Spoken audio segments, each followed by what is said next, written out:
First two items is the invocation and the Pledge of Allegiance by the Honorable Bill Malinowski.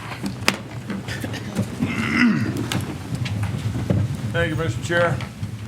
If I'm going to do something a little bit different rather than ask everyone to bow their heads and listen to me talk here, I'd like you to sort of picture something with me, if you would. There are three things that I would think we would say are somewhat in common. That long football pass that scores the winning touchdown as the clock runs out. That three-pointer that wins the game at the buzzer. And Easter. Now you're standing there saying, what does Easter have to do with these sporting events? Well, these sporting events, if we were there, we would probably all say, those were awesome plays. Wow. Well, that's what we have with Easter. For those of us that believe in Easter and the resurrection of Christ, it was awesome. It was a wow moment. And based on that, in the spirit of Easter, I'd like to ask that we all be given the strength that we need and the inspiration to carry on through our lives daily, be considerate of others, and care for others, and lead a life that we should.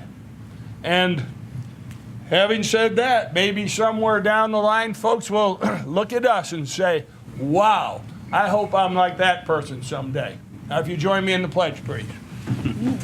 Pledge allegiance to the flag of the United States of America and to the republic for which it stands, one nation, under God, indivisible, with liberty and justice for all.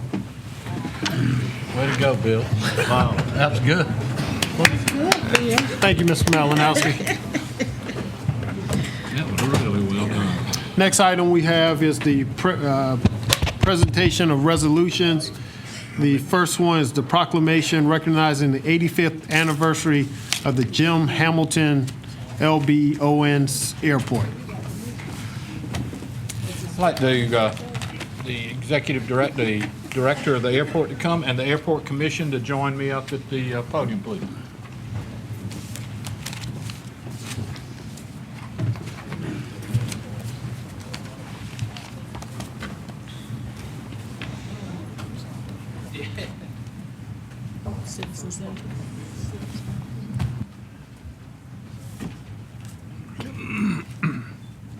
Mr. Eversman, Chris Eversman is the manager of the Jim Hamilton, L.B. Owens Airport, L.B. Owens, Jim Hamilton. I never can get straight.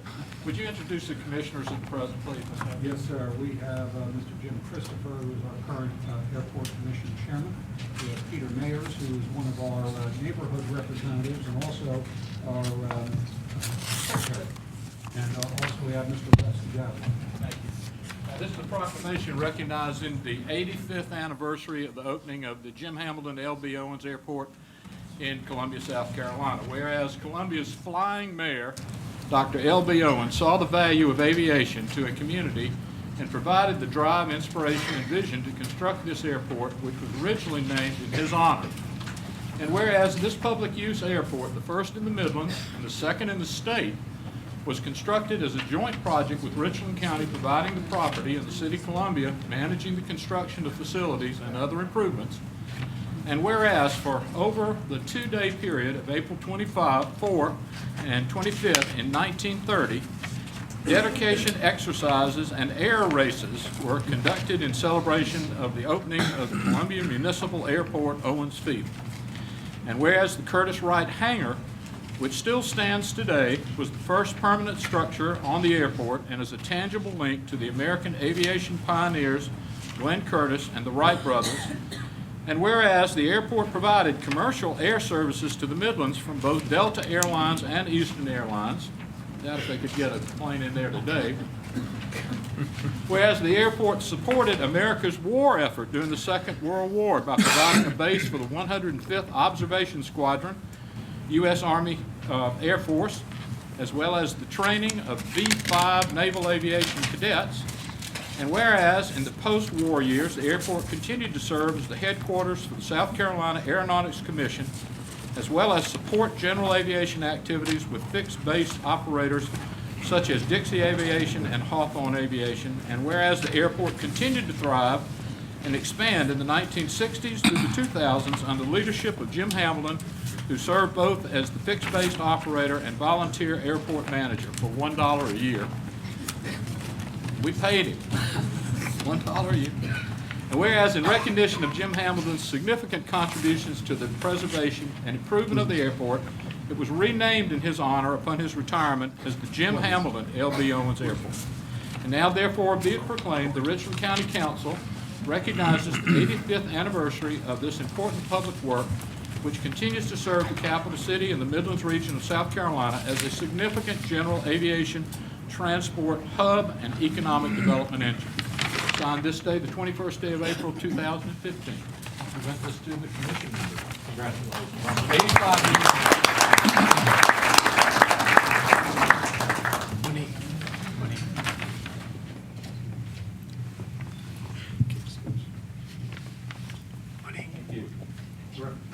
Did you want to say? You wanted to say something? Just very quickly, I would like to extend an invitation to the members of the County Council to a luncheon that we are going to have Friday at noon at the airport.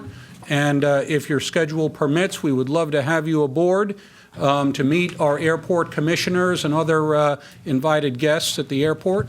You'll also, we do have an event for our tenants on Saturday morning that will include a fleet blessing, kind of similar to what they do on the coast with boats, but we're going to do them with aircraft. So looking forward to that.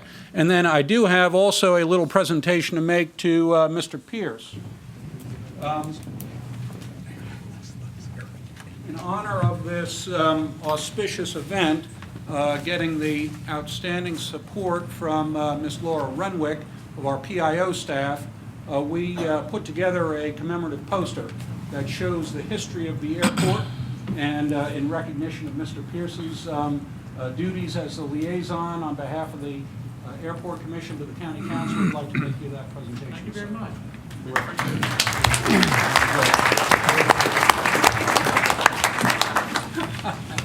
And that poster will be on display at the airport, so please come by anytime. Appreciate you guys.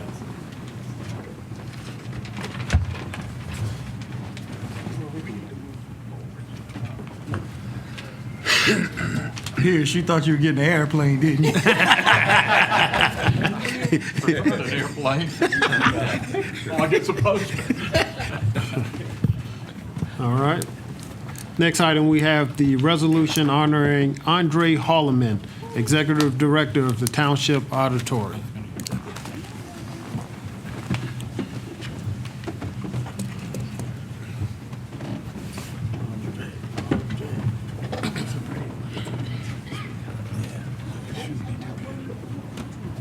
As much as he hates this, we're going to do this tonight.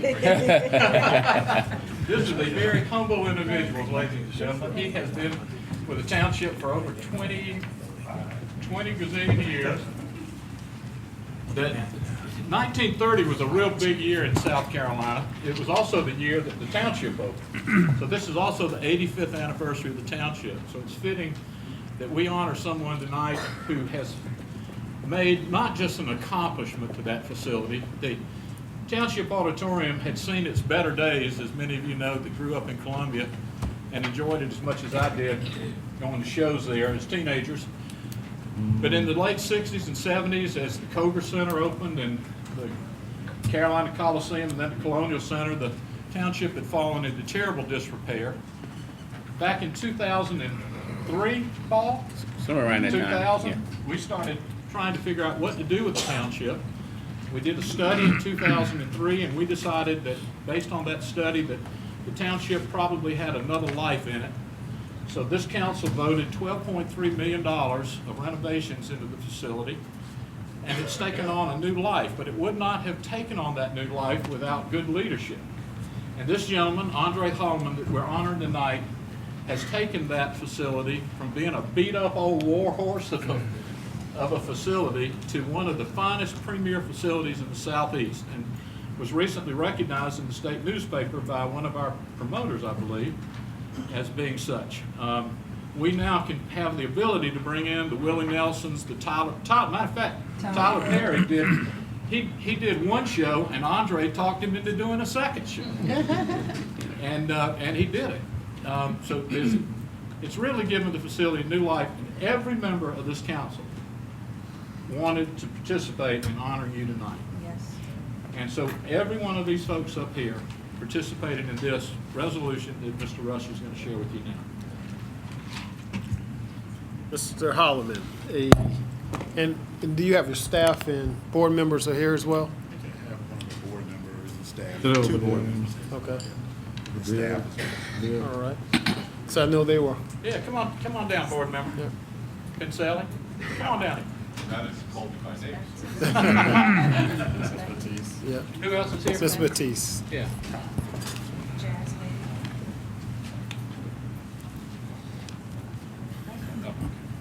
Jeez.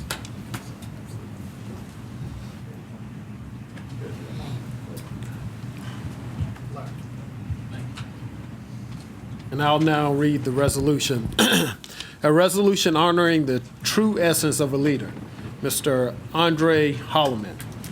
And whereas Holloman's 25 years of training and career progression has elevated the township's competitive and promotional capabilities, and whereas under Andre's leadership, the historic township auditorium has immensely magnified their business portfolio, and within the past 5 years, the township auditorium has the highest attendance figures in the history and has expanded the versatility of the entertainment options from bull riding and boxing to rock and roll and Broadway hits. And whereas the Richland County Township Auditorium has become a local favorite and is affectionately referenced as one of the greatest entertainment venues to visit in the Southeast. Now there be some more whereases, I will tell you that. but now there be resolved that all of our county council members, Councilwoman Joyce Dickerson, Damon Jeter, Paul Livingston, Seth Rose, Greg Pierce, Tory Rush, Jim Manning, Julie Dixon, Kevin Washington, Norman Jackson, and Richland County Council takes this opportunity to recognize Andre Holloman, Township Executive Director, for his servant heart and exemplary leadership. Mr. Holloman.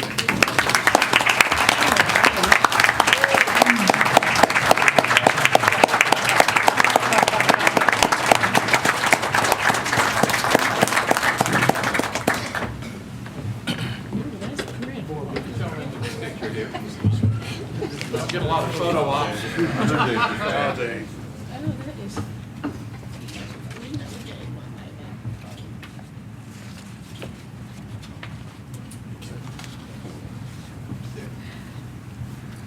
This is going to be special. He's going to say a few words. First off, I'm humble and privileged to accept this award. As most of you know, my ascension to the executive director was a little different. Worked through various positions to ascend to being executive director, but you know, to accomplish the things that we have, it took a total team effort. It took Richland County support to buy into our vision. It took a really strong board members to support that, to give me the flexibility and leeway to negotiate deals. And I think we're seeing some of the fruits of that labor. I'm very proud of my staff. I'm very proud of the team that we assemble. We're doing some diversity of shows constantly now. I think just in the last 2 weeks, the last 8 days, we've done 7 shows and we've sold over 700,000 in ticket sales, and we brought in 14,000 people in the city of Columbia and Richland County in South Carolina. So I'm very proud of that fact. But none of this could happen without everyone working together as a team. And I'm privileged just to be a servant. Each and every day I come to work, I take it as a privilege, not as some kind of entitlement. And I want to continue to, to do what we can to just enrich the lives here for Richland County. Thank you very much.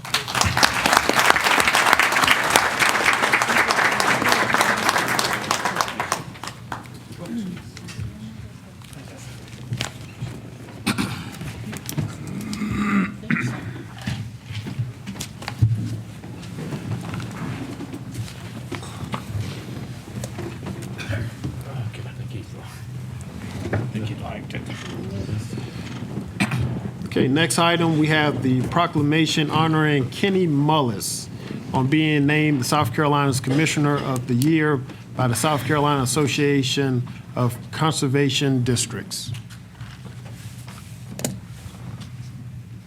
Hey, I'm upset. We don't have a double thing. Where, Andre?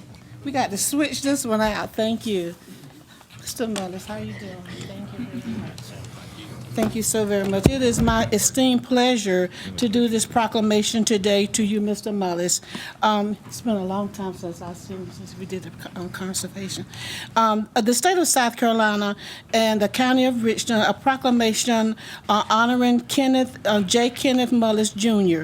Whereas J. Kenneth Mullis Jr. is dedicated conservative and public servant with a dedicated experience as Richland County Soil and Water Conservation District Commissioner, Secretary, Treasurer, and Chairman. And whereas his leadership and service were key to the development of watershed-based plans for improving water quality in 25 Mill Creek watersheds, and the award of $330,000, Section 319, granted to South Carolina Department of Health and Environmental Control to implement improvement, and this thing goes on, and whereas he provided technical assistance for erosion control and pasture management control for the district no-till drill rental program, and frequently assisted the conservation education events for use.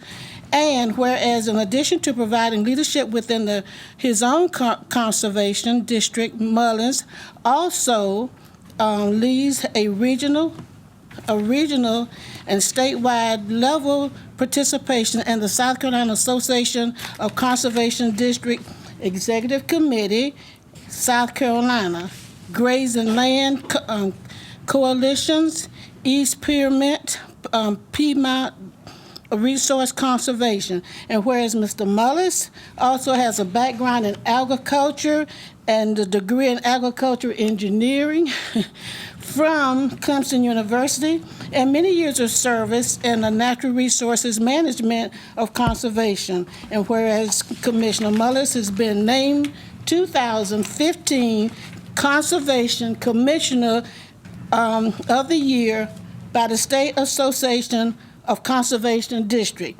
Now, therefore, be it proclaimed that Councilwoman Joyce Dickerson, District 2, and Richland County Council is honored to express its appreciation for the sincere gratitude to Commissioner Mullis Jr. for the dedication to the conservation of natural resources for the benefit of the citizens of Richland County. Now, signed this day by Joyce Dickerson and Monique, our secretary, as well as Tori Rush, our chair. Thank you so very much.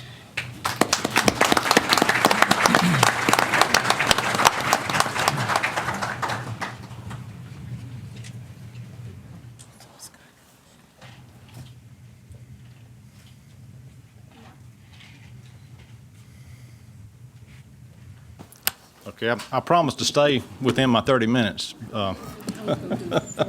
I've been getting a lot of publicity and attention over this, and I just want to give some credit where credit is due. Whether you know it or not, County Council had a part in this award. If it weren't for Chanda Cooper,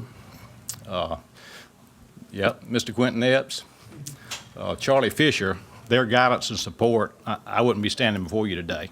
So y'all have facilitated that for me to have that support, and I appreciate it. Our district has grown from an organization looking for things to do, looking for projects, to people calling us and say, hey, we've got some money. How about y'all lead this project for us? And we're having to turn them down. So there's money to be had if we had more help.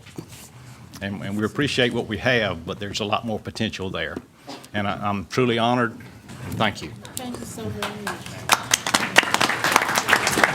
Thank you, Mr. Mullis, for your service. Thank you. Thank you.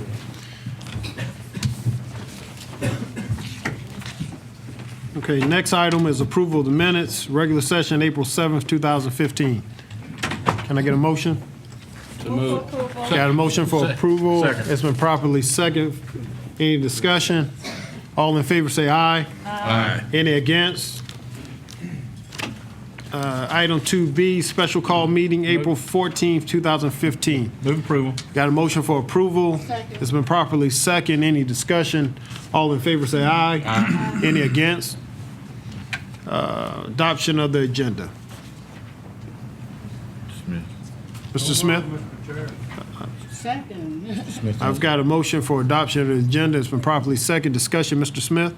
Mr. Chairman, members of the council, for the agenda, I'd like to ask for council's consideration to add an item under report of the county attorney for executive session. And that item is entitled South Carolina Public Interest Foundation versus Bristol County Election Voter Registration. And this will be legal advice. Voter registration, that'd be interesting. Can I get a amended? Move to add that item to the agenda. Second. Okay, so So you approve it as a can I get a motion as amended? Approve the agenda as amended to include the item that Mr. Smith just pointed out. Second. Okay, motion's been properly second. Mr. Malinowski? Thank you, Mr. Chair. We also have an amendment from the Rules and Appointments Committee on page 3.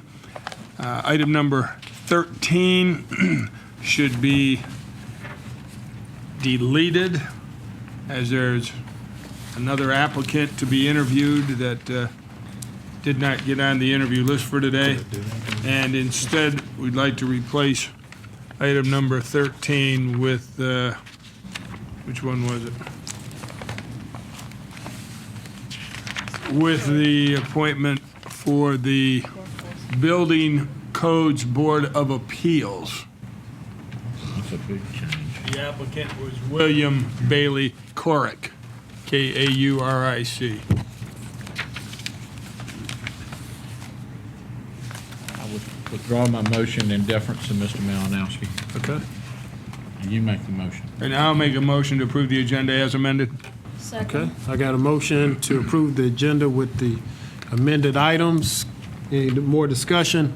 All in favor say aye. Aye. Any against? All right. Next item is report of the attorney for executive session. Mr. Smith. Mr. Chairman, members of the council, we have the report of the attorney for executive session. Mr. Smith, could you speak into the mic? Make sure it's We on. have 4 items on the agenda for executive session. The first item is item 3A, Project LM. That's an update on that item. Item 3B, library lease update. That's a contractual matter. Also, item 3C, water park update. That's also a contractual matter. And the item that the council just added to the agenda under my report, which is South Carolina Public Interest Foundation versus Richland County Election and Voter Registration. And that's to give legal advice on that item, Mr. Chairman. All right. Thank you, Mr. Smith. Next item we have is citizens' input for items on the agenda not requiring a public hearing. We got, okay. Okay, we got quite a few that are signed up.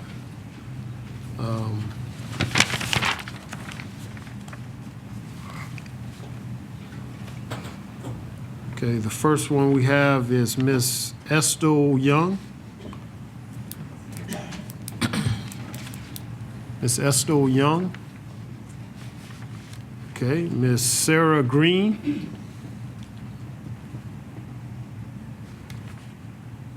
Well, Miss Marcia Monroe. I would like to defer to Mr. James Whitmire as a spokesman for me. Okay, what item on the agenda is that? Okay. It's not Okay. on the agenda? Honestly, Yeah, since- I didn't believe it would be an agenda item, but this was concerning some well, some issues that we are trying to address within our community. Okay, that would be on the citizens' input for items not on the agenda. So that would be at the end of the meeting. We'll have that discussion. Which ones? We'd have to come back and pick up at the end. Who is that, Marshall Monroe? Okay, Joe Monroe, same item? Same. Okay. Who else, give me one second. Donnie Allen, same, okay. Libby Allen, Christy Hawker?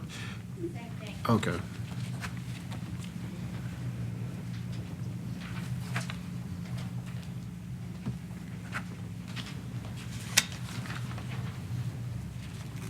Okay, I got a Sarah Prelo.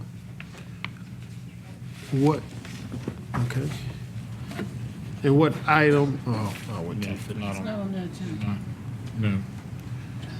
Just on the sewer. Just make the statement that it's a statement that item's not on the agenda, you can't speak. Okay, okay, ma'am. Just, I do want to make a statement that for this citizens' input is for items on the agenda not requiring a public hearing. And I think you have Lower Richland Sewer Project. I don't think that item is on the agenda. So if. Huh? Can you clarify, do we have a Lower Richland? Mr. Chairman, there are two items on the agenda that are related to the project. Okay. It's not a direct vote on the project itself, but they are related. But they're on the agenda. Yes, They sir. require a Okay. public hearing. Did it require a public hearing? I believe they both have public hearings attached to them Do as they well. have public hearings? Yes. Okay, all right. Public hearing tonight. I don't It's think, item 15A. Then they can speak it during the public hearing. that's right. You're right. For these items, it will require a public hearing. Yes. When we have the Okay. public hearing, Okay, we'll call your name. Yeah, Okay. because it's not requiring a public hearing. okay. Not requiring a public hearing. Oh, wait a minute. Item on the agenda, not requiring. Yeah, it's not requiring a public, yeah, but they can speak at the public hearing. Yeah, at the public hearing, yeah. But the public hearings, Mr. Chairman, just for clarification, are not scheduled for tonight. Oh, okay, well, then they can't, they'd have to, When it comes up. Let me get a ruling. Mr. Smith, can you clarify the rules on If- items on the agenda not requiring a public hearing? Does the public hearing have to be tonight? No. Okay, so in general, No. If it's not scheduled for a public hearing tonight, then it's not tonight. Now, the council obviously has the authority, if it wants, to waive its rules, if that's what you want to do. they'd have to speak at the end of the meeting. But they would have the opportunity if it's to speak at the end of the meeting, if that's what they wanted to do. But if it requires a public hearing, they'd have to speak at the time of the public hearing, unless you want to waive your rules. okay, all right. If you're waiting for the you have to wait for the. Yeah, well, we can actually, there's quite a few people signed up for the Lower Richland Sewer. Matter of fact, all the rest of the individuals are signed up for the Lower Richland Sewer. We can actually take that item up under citizens' input at the end of the meeting. And we'll add those names to that item. It's not Do you on want the to agenda. clarify? Did you want to clarify? Yeah, I did want clarification. The second citizens' input is for items Not on the agenda. not on the agenda. Just to waive the rules, if we waive the rules at the end, if. Okay. Yeah, I guess I'm confused. Mr. McDonald just said it is on the agenda. No, not. But not requiring a public hearing. No, there are two items on the agenda that are related to the project. Again, not direct votes on the project, but are related. But the public hearings for both of those items, or for neither of those items, are scheduled for tonight. The public hearings will be coming at a future council meeting. Okay, being that there will be a public hearing, we will have to waive our rules, or we can have them sign up they can speak at the end of the meeting in the second citizens input. All right? Mr. Chair? Yes, ma'am. For clarification? Yep. And if they speak tonight on that item, will they be able to speak at the public hearing Yeah. again? Yeah, 'cause, I mean, they're speaking under citizens input. Citizen input? Yes, ma'am. They can speak to the same subject. Okay. Check with the county attorney, see if you. You have something Did to you say, want to Mr. add something? They can't speak. No. You sure, I Mr.? think, I think the question that I think the question that Ms. Dickerson posed is one that the council would have to address, that if in fact you allow them to speak tonight, whether or not they will get a second opportunity at the public hearing as well. So in conjunction with allowing them to speak tonight, you'd have to make that decision when the public hearing occurs, whether or not they can also speak at the public hearing. It's like having two. Which public is hearings. what she just asked. Okay. How we gonna keep up with that many people? Yeah. So we don't let them speak twice. You're not gonna be able to keep up. All right. But they tried it the last time. You're gonna have to keep the list. All right, next item is the report of the county administrator. Thank you, Mr. Chairman. Members of council, just 4 brief items tonight. First, the State Infrastructure Bank update. Representatives from Richland, as well as Lexington County and the City of Columbia, presented again yesterday before the State Infrastructure Bank Board our application, our joint application for up to approximately $350 million in joint projects for the region. And just wanted to give you an update. Nothing was approved yesterday. The board had several questions. They even had some suggestions as to how we could amend the application and make it more viable for their consideration. So we're going through that process, and we'll resubmit after working with the SIB board staff, and then we'll resubmit the application. And again, hopefully make it more of one that is likely to be funded, at least to some extent. So that's where we are with that. We'll keep you posted as that moves forward.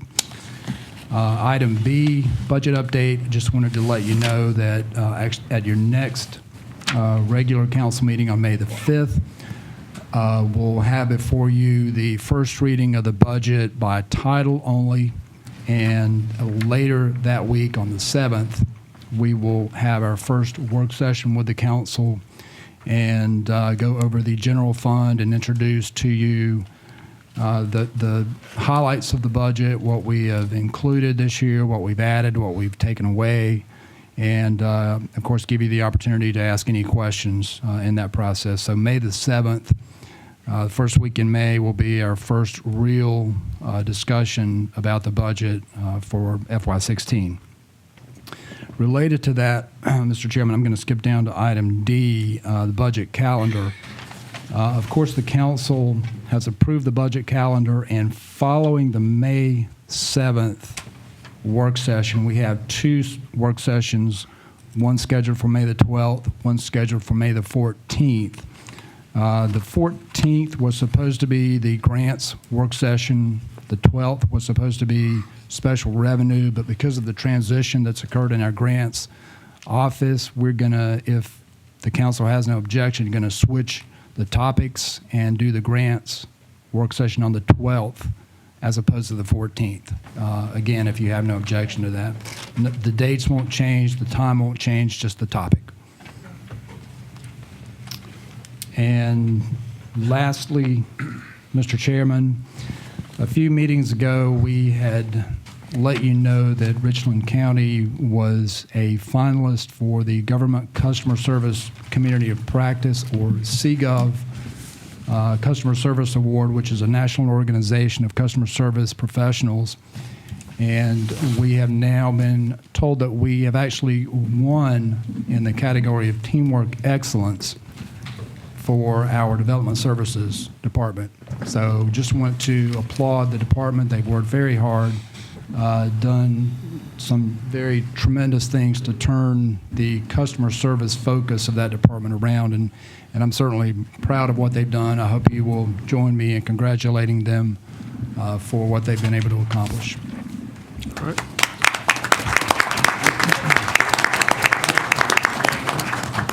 And that completes my report, Mr. Chairman. All right, thank you, Mr. McDonald. Next item is report of the Clerk of Council. Ms. McDaniels.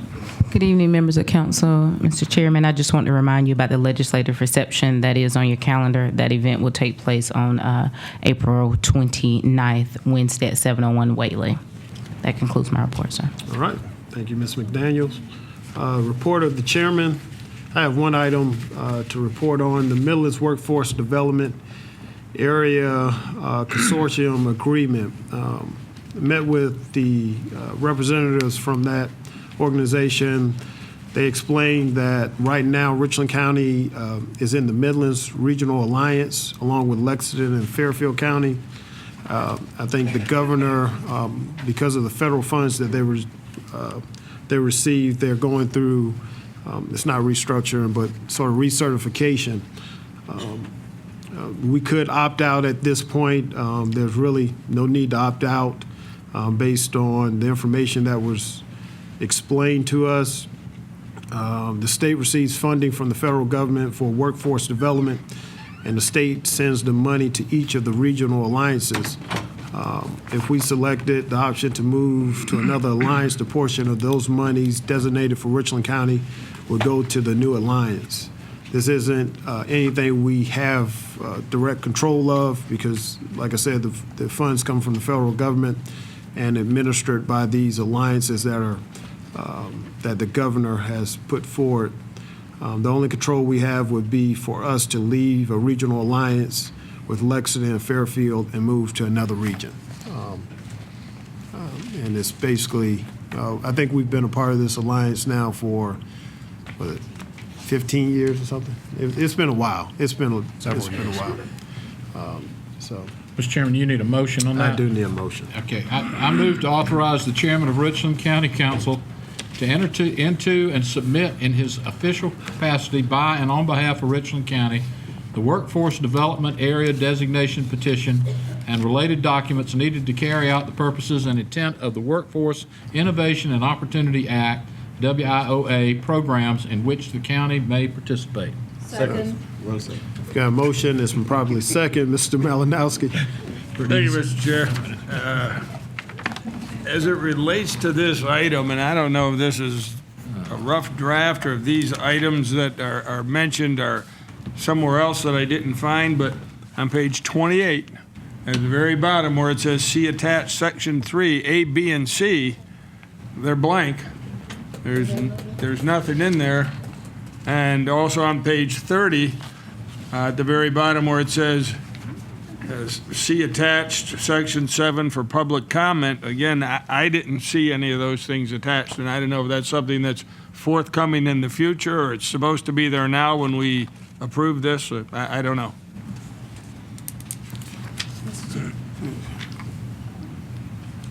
Mr.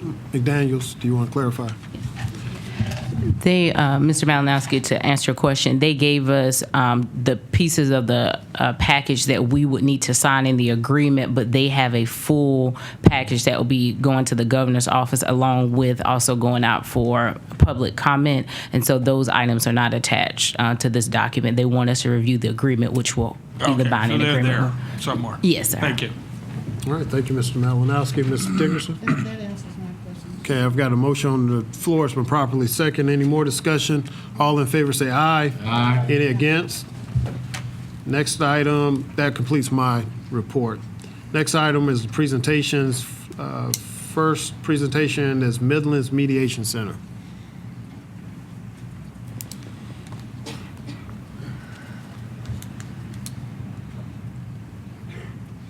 And you have 5 minutes. I may not need that long. Good evening. This is Sandra Stevenson. I'm Sandra Stevenson, and I'm Gladys Coles. And we're representing the Midlands Mediation Center.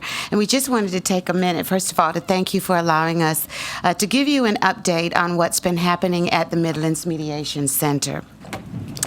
For more than 15 years, we've been an active member of the Richland County community, providing mediation services and resolving conflicts within both our court systems as well as in the community and in our schools as well. In the Richland County Magistrate Court program, you'll notice that this was mandated by the Supreme Court in 2007. We visit the Richland County Magistrate Court 24 sessions per year, and we mediate cases that are scheduled for jury trials with the help of our volunteers from the Midlands Mediation Center. And it's important to note that all of our volunteer, and that's what the bulk of our work is done through volunteers, is drawn from members of the Richland County community across all spectrums of the community. In the Richland County Family Court program, we're most excited about that program because, as you can see, it's grown 200%. It's been mandated by the Richland County Family Court session, and we're very pleased and humbled to be allowed to participate in resolving resolutions and conflicts during a difficult time in a lot of people's lives. In the Richland County communities, we are expanding our reach in the Richland County communities. We're working with the Richland County Human Resource Department. We also work with the Sheriff Department in their next steps with transitions, and we provide neighbor-to-neighbor disputes, tenant, landlord, employee, and also real estate. In fact, we work with the U.S. Department of Agriculture in resolving foreclosures and trying to come to a resolution for people who have lost their appeal with USDA. In the Richland County schools, we work with peer mediation, truancy mediation, conflict resolution training, and most recently we've met with the City of Columbia Parks and Recreation, and we'll be working with them in their summer youth program, helping young people to develop conflict resolution skills. That's the end of our presentation. I hope I was under 5 minutes, and thank you very much for allowing us to speak with you. Thank you. Thank you for what you do in the community as well. Okay. Next presentation is the Lower Richland STEM Project.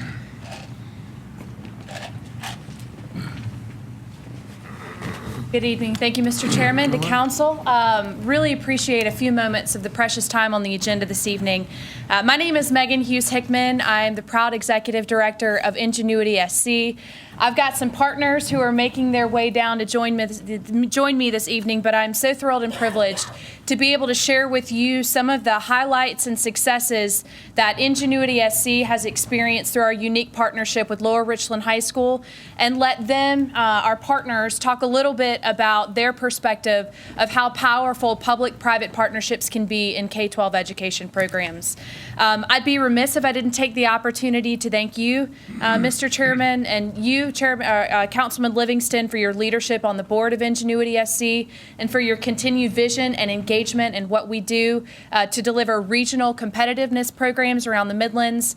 And obviously, without the leadership and participation of you, Councilman Jackson, and you, Councilman Washington, this program would never have been possible. So thank you so much for what you've done for Ingenuity SC. A little bit about the program we've got in partnership with our good friends at Lower Richland High School. Although their journey started years before Ingenuity got engaged, we entered into a partnership with Lower Richland in June of 2013, focused on re-energizing their students, their teachers, their parents, and their administration on opportunities to expose their students to careers in science, technology, engineering, and mathematics. And our purpose was multifold. One, it was to show students that through real-world experiences that they can get in high school, that not only could they have the skills to be successful immediately in the workplace or after a 2 or 4 year experience in college, but that they could be successful right here in the Midlands. And so our purpose is to expose them to opportunities that Richland County can offer them when they graduate from high school, and we've had tremendous success. Just to highlight on a few of the a few of the data points that we've collected over the past 18 months of partnership. We've been able to offer over 15 unique programs to parents, students, and teachers, including soft skills development and student discovery days. We've also seen their AP course participation jump by 81% in the last 5 years. We've seen the expulsion rate decrease by over 99% in the last 3 years. The out-of-school suspension rate decreased by 19%. In 2014, we saw the senior class more than double their high school senior scholarship attainment rate from $7 million the year before to $18 million in 1 year. And that not only was the largest increase Lower Richland High School had ever seen, it put them first in the district for senior scholarship attainment numbers for the history of Lower Richland. And finally, one of the things that I am most proud of is the fact that this year in December, Lower Richland High School was the first high school in Richland School District 1 and the first high school in the nation to be awarded a national certification for their STEM program through Advanced Ed. Incredible testament to the power of public-private partnerships, but quite frankly, an incredible testament to the people standing to my left and their leadership in the role of education. So I'm going to step aside and let the real folks do the talking because they're the ones that are making a difference in the lives of these children. And I'm thrilled to have with me today Principal Kelvin Wims, who's going to talk a little bit about the school changes. I've got with me Councilwoman Cheryl Harris, who's the chairman of the board for Richland School District 1. I'm thrilled to have Dr. Craig Witherspoon, who's fresh on the job but already making big changes for Richland School District 1. And of course, the most important perspective, our student perspective with Damian Smith. So I'll let them say a few words. Thank you. One of the most important changes that I've seen in Lower Richland in 4 years, when I first took over as principal, we were on the state takeover list. No transformation works in isolation. I've been blessed to work for a very supportive school board, a great district office staff, and I have tremendous teachers who really do the heavy lifting with our students. The Lower Richland community is a proud community. They have supported a lot of changes. It's paid off for our students tremendously. And I can't tell you how proud I am of where we've come from. I think the team effort has really exposed our students to a world, local, and global STEM community, and they're taking advantage of these opportunities. Our partnership with Ingenuity has been a godsend for me because it's really opened my eyes.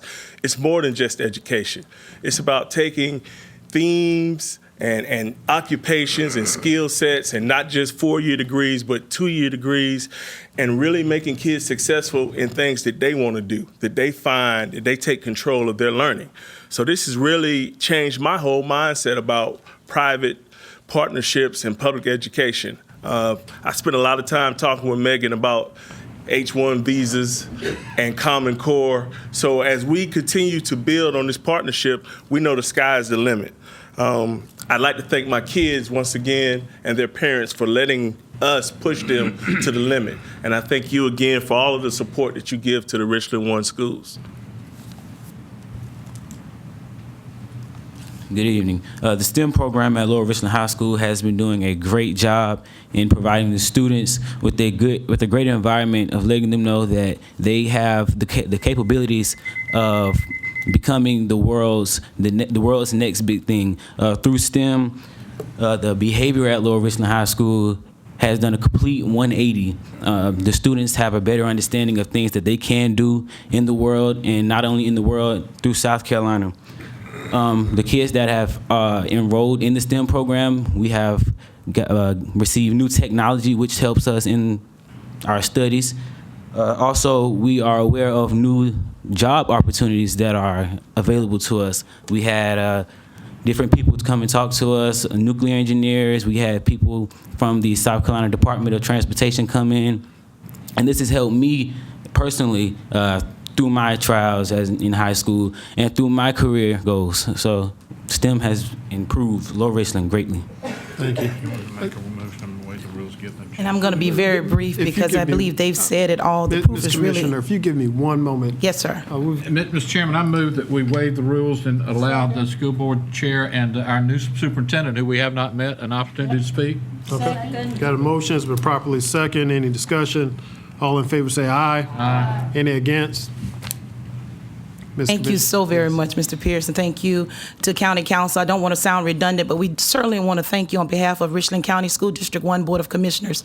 We could not have experienced the progress that we are experiencing right now at Lower Richland if it wasn't for you all. You all captured the vision, you jumped on board with us, and you provided us with the resources and the tools that we needed to make it happen. I certainly want to thank those that led this effort with Kelvin Washington and Norman Jackson, along with Mr. Paul Livingston, who worked tirelessly to help us make this a reality for our students. Love for you to come and visit that school because, as the young man said, a 180 doesn't even sum it up. These children realize the impact of the real world, the education that they're receiving right now that they can achieve and they can be successful. And because of this program, there's going to be a whole lot more going on in Richland 1 because of this, because we now have proof, we have data that shows if we create the opportunity for our young people, they will be prepared to work and do some great things in society for us. So again, I want to say thank you so much for your support. And also, I'm glad to see so many of our Lower Richland community folk out here, so you can go back and share that there are great things happening at Lower Richland High School. Thank you, and good evening. I'm Craig Witherspoon, and I am honored and privileged to serve as superintendent in Richland 1. And as you have heard, coming in at a great time. We've got some great things that are going on in Richland 1, and certainly in Lower Richland.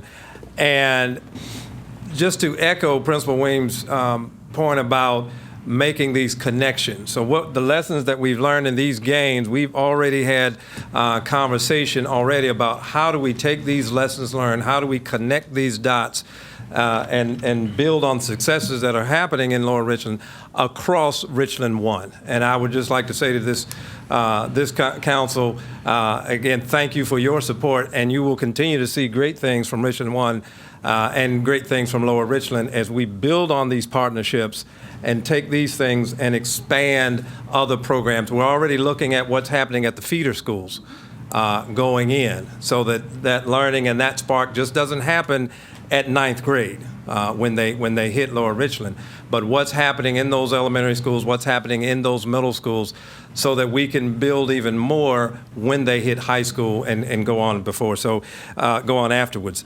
So it's a wonderful, exciting time, and as Chairwoman Harris said, please come out and visit and see the great things that are happening firsthand at Lower Richland. And thank you so very much.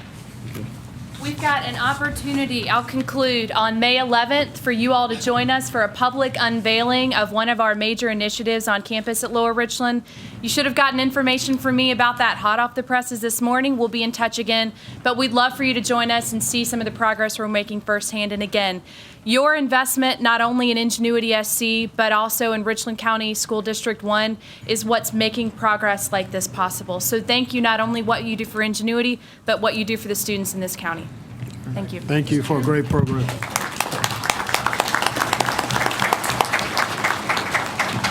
Mr. Chair, I want to take a point of personal privilege. Megan, don't go anywhere. Cheryl, hold tight. And Principal Williams, I want to thank you all. This started over 4 years ago. And I just want to emphasize what Principal Williams said. That school was about to be taken over by the state. It went from an F to a B within 3 years. And we expect, and our expectations are this year, we're going to hit an A. But I want to thank you all for the collaboration. We did this with the least bit of dollars, taxpayer dollars. And all it was connecting dots of businesses in our community, connecting dots throughout this state. And people correct me when I talk about kids like this, but we talk about the product that come out of the schools, the importance of the product coming out of the schools, what we're producing. 80% of the jobs on the market right now only require 2-year associates. And I tell some of the parents when we speak about the program, they're out your house and your pocket within 2 years. And I appreciate everything you all have done to get this program off the ground. And a little pilot like this has really been tremendous to that school, and I appreciate it. And I want to thank give special thanks to Mr. Jackson and Mr. Livingston for making that connection with Midlands Tech and all the things they were doing. I greatly appreciate it. All right, thank you, Mr. Washington. Next item is approval of the consent items. We've got one item. Move approval of consent items. Second. Oh, excuse me. I've got a motion for approval. It's been properly second. Any discussion? All in favor say aye. Aye. Any against? Third reading items. 14 Ms. Dixon wants to be recognized after you. Okay, 14-38 MA George Golf HI to GC, 15.39 acres, 1117 and 1105 Sparkleberry Lane. Ms. Dixon. Mr. Chair, I move for deferment until June. Okay, I got a motion for deferral till June. It's been properly second. Deferral is non-debatable. All in favor say aye. Aye. Any against? Second reading items.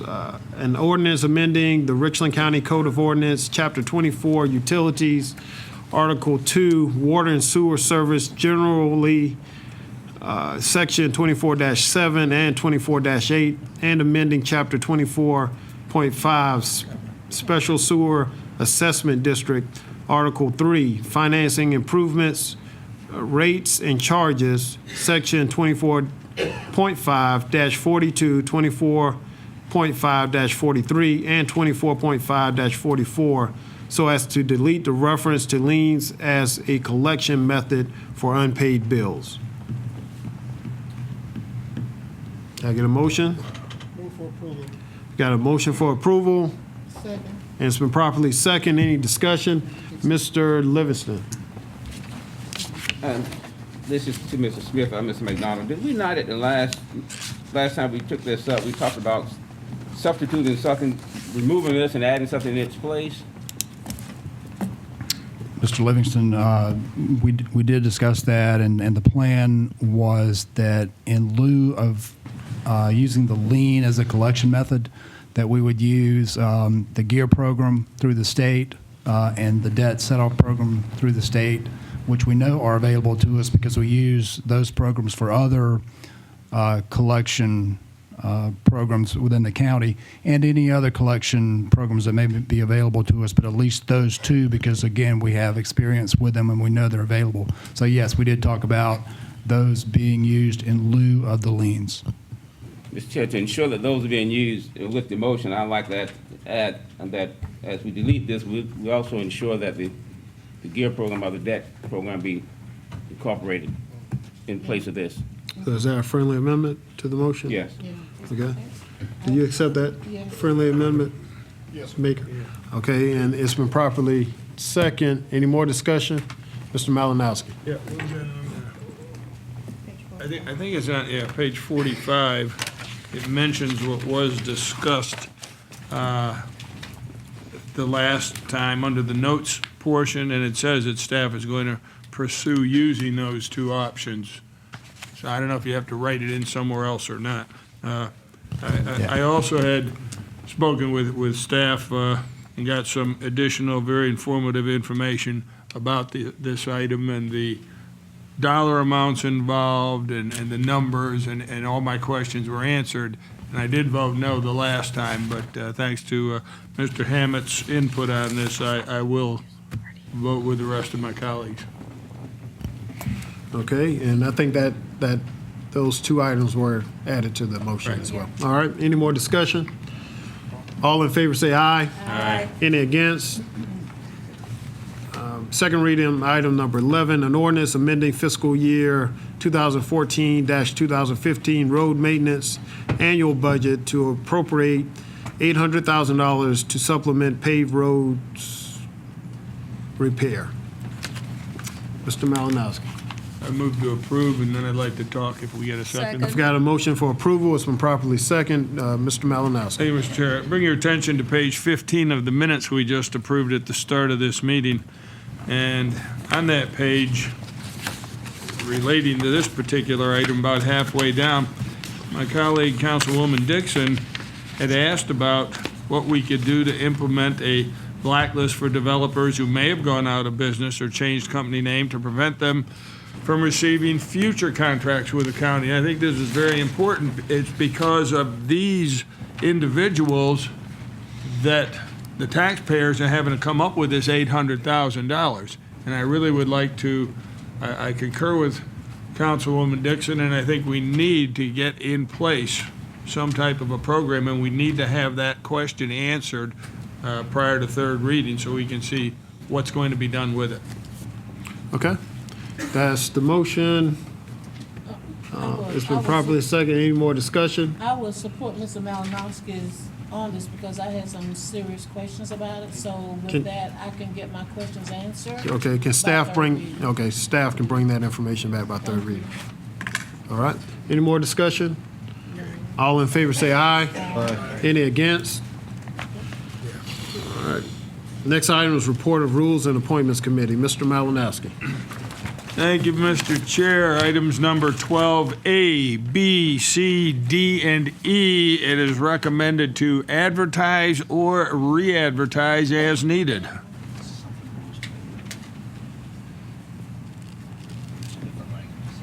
Okay. That's the motion. That's, the recommendation is to advertise or re-advertise. Okay, that's the recommendation of the committee. Any discussion? All in favor say aye. Aye. Any against? Mr. Malinowski. Thank you, Mr. Chair. This is the replacement one. We deleted what's in front of us as far as the Airport Commission appointment, and instead we added the Buildings Code Board of Appeals, of which there are 2 vacancies and 1 applicant. The applicant was interviewed by the committee, and it was recommended to reappoint the incumbent, Mr. William Bailey Kauric, Kauric. Okay, that's the recommendation of the committee. Any discussion? All in favor say aye. Aye. Any against? Mr. Malinowski. The item number 14 regarding council rules, we were actually, we were holding that in committee. We didn't know that Mr. Farrow was going to be providing us this now, and it's maybe a little bit late for some to read it. I don't believe this is time sensitive, so we'll just hold that and have this on the agenda the next time, and that concludes my report. All right. All right. Only time sensitive if I don't get a quorum again. All right, thank you, Mr. Malinowski. Next item is the report of the sewer, other items, report of the sewer ad hoc committee. Yes, sir, Mr. Chair. Mr. Washington. We only have one item. If you look at 15A, an ordinance amending the Richland County Code of Ordinance, Chapter 24, Utilities, Article 4, Sewer and Sewage Disposal, Division 2, Use of Public Sewer, Section 24-81, Use of Public Sewage requires, so as to clarify that the section only applies to new construction.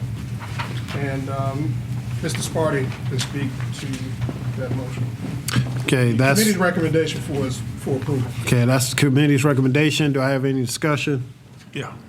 Mr. Malinowski. I had asked several questions in the committee, and I've been told they did not get the answers until late last night, and therefore, in order to keep it off the consent, I'll vote no till Mr. Hammett provides those to us. All right. And this is first reading. Right. All right, we got a motion. Any more discussion? All in favor say aye. Aye. Any against? Aye. All right, items, that completes your report, Mr.? That completes my report. Thank you, Mr. Washington. Item 16, report of the Transportation Ad Hoc Committee. Mr. Livingston.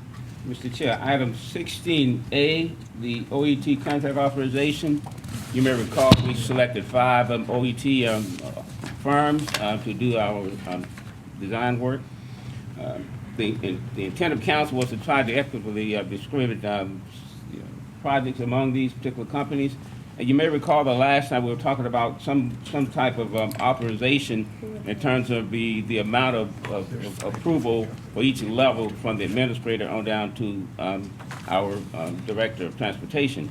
And we agreed at that time to do it similar to what we did with the right-of-way program. If you look on page 73 in your packet, what you'll see is those same 4 assignments in terms of authorization for approval listed there.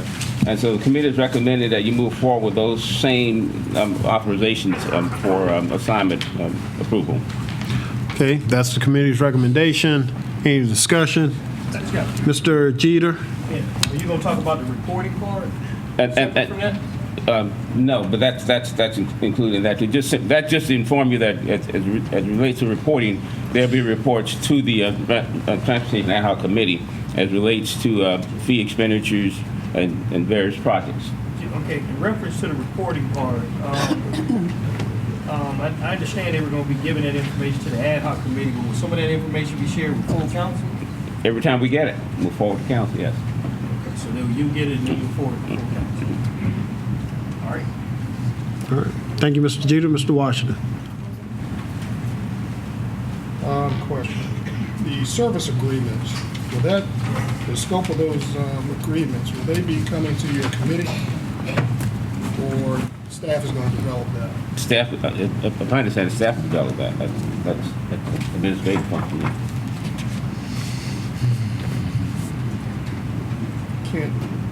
Just real quick. Yeah.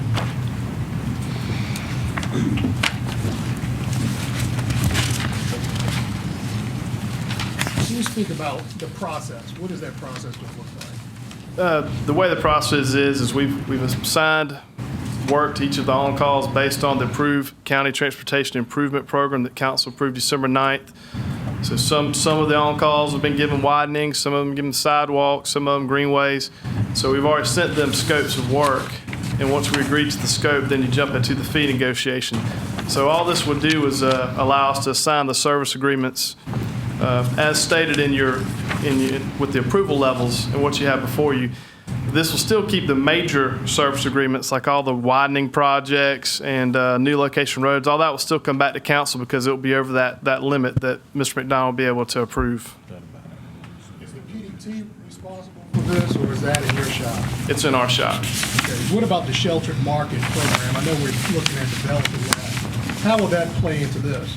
It would. The on-calls are doing design work, and so 4 of them are already SLBs. So that would be the separate construction stuff that working with Ms. Tanner to identify some that could go this summer for sheltered market. All right, and the percentage, when they did their presentations, you will be tracking the percentage breakdown, DVE and local participation? Oh, absolutely. And that's part of the reporting to the committee too, yeah. Yes, sir. Okay. Yeah. All right, thanks.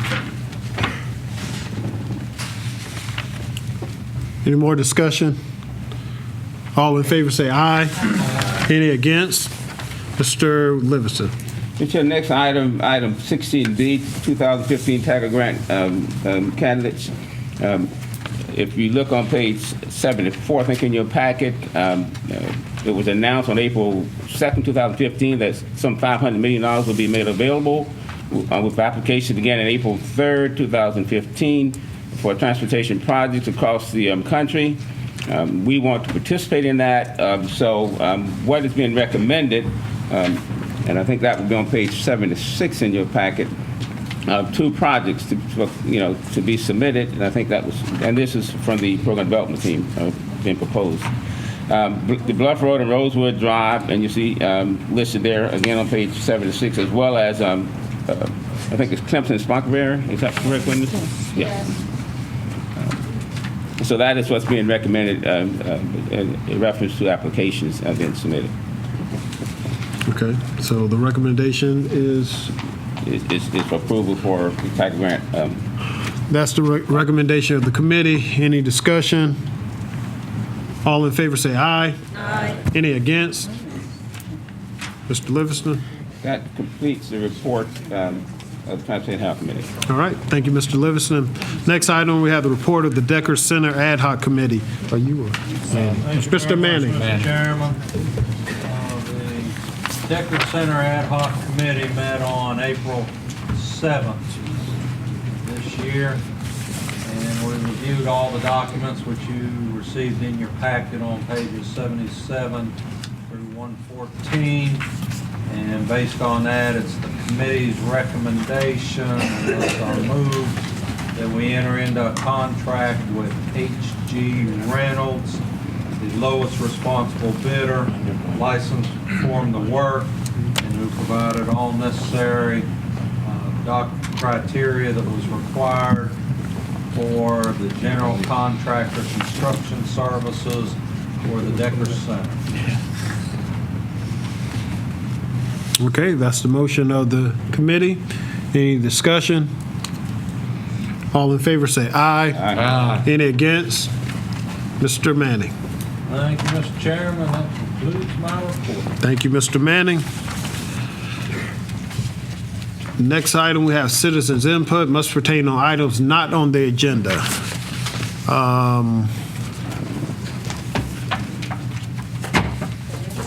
First, we'll have Mr. Frank Mitchell.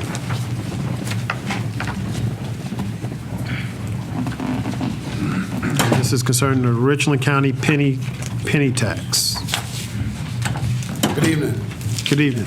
Mr. Chairman, County Council members. Could you state your name and address for the record as well? Thank you. My name is Frank Mitchell. Address. And address. Address 1428A Cherokee Street, Columbia, South Carolina, All right. 29201. Thank you, sir.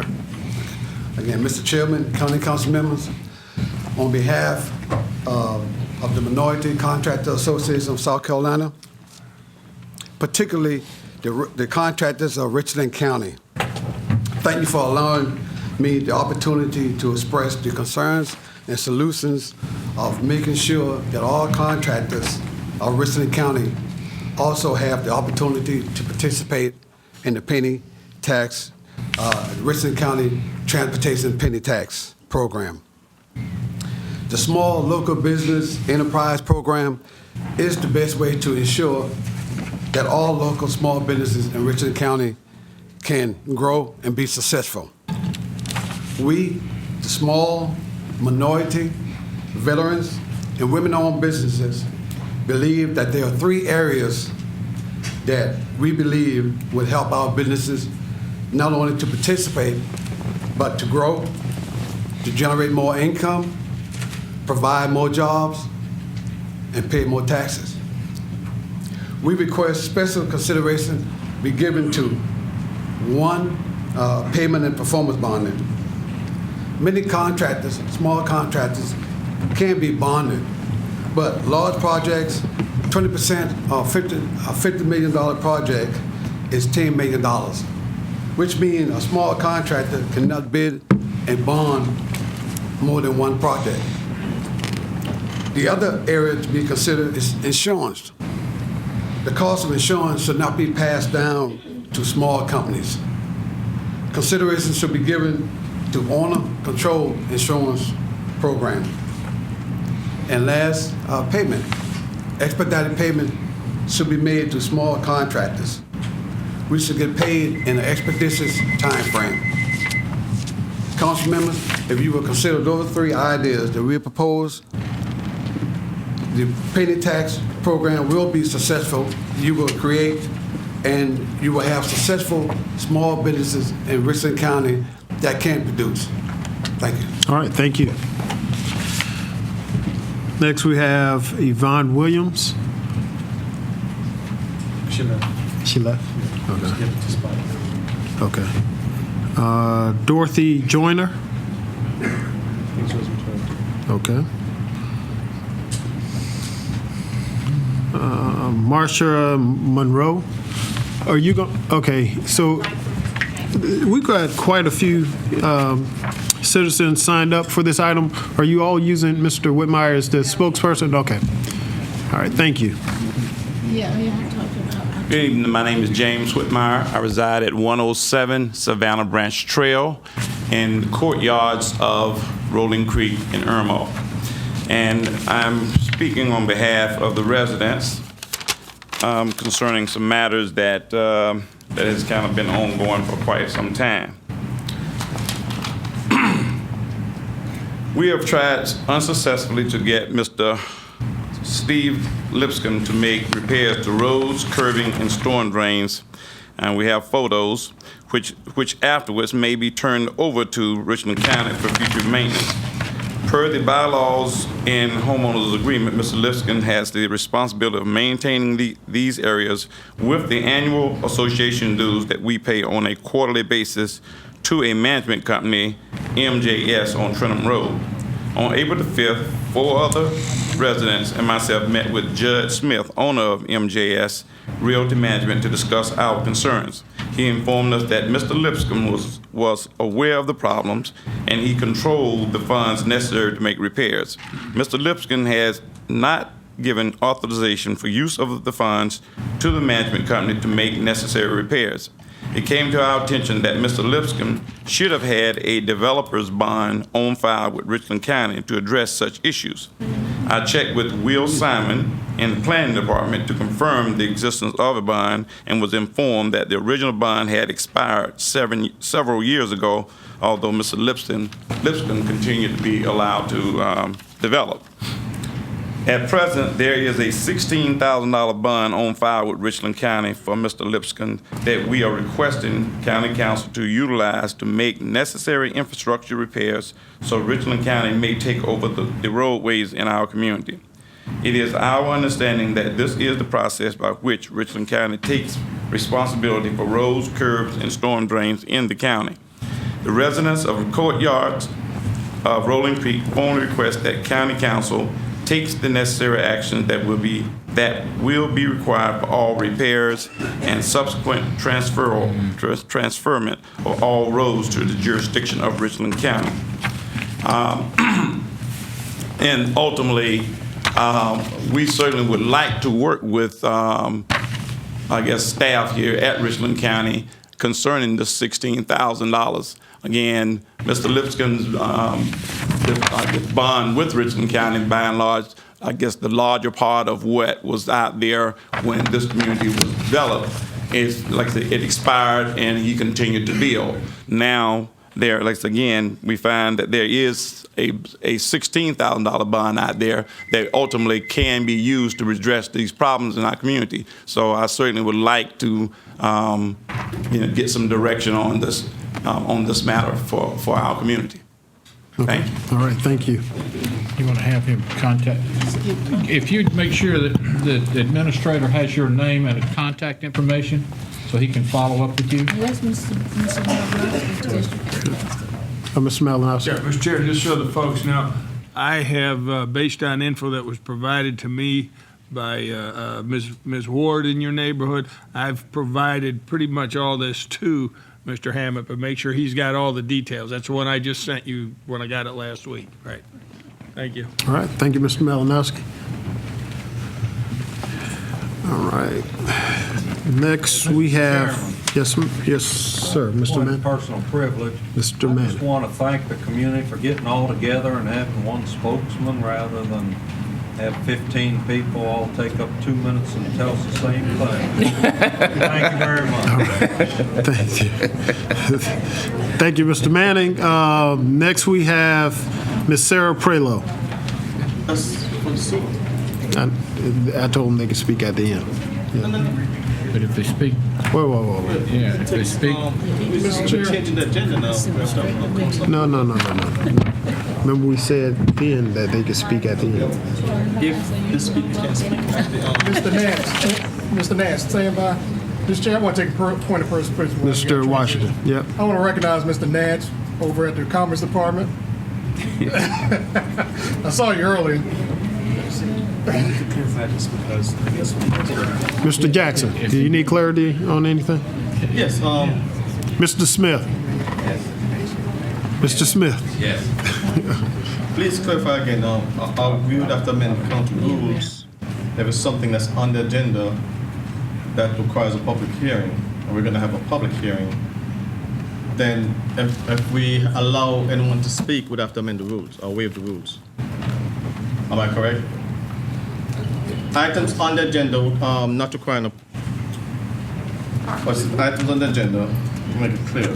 Because this item will eventually have a public hearing.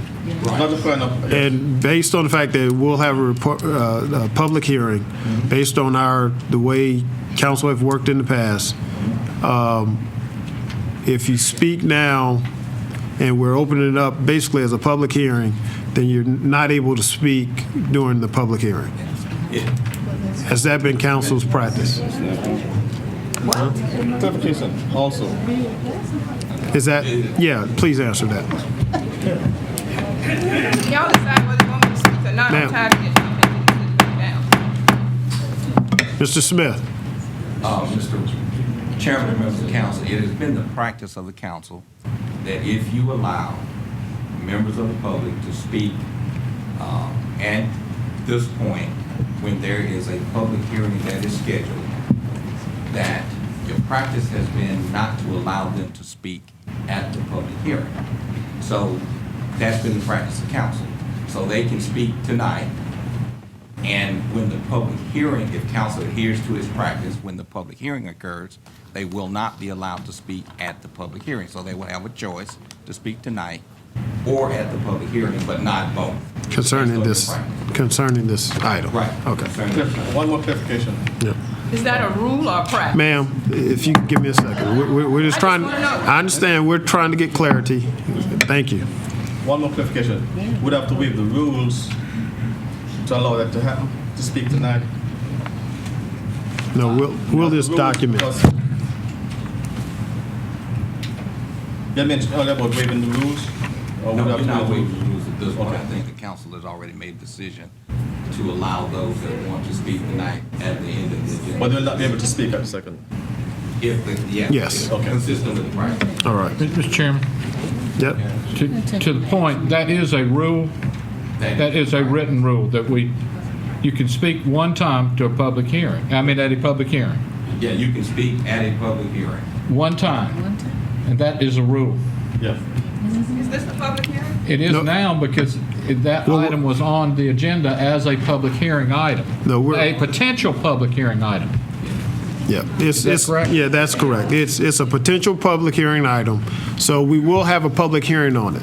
But if you choose to speak on the item now, then you will waive your rights to speak at the public hearing. Well, I probably won't be allowed to speak at the public hearing anyway, so let me speak. So you while want I to can speak now? Okay, you have 2 minutes, ma'am. If you can state your name and address for the record, please. My name is Sarah Prelo.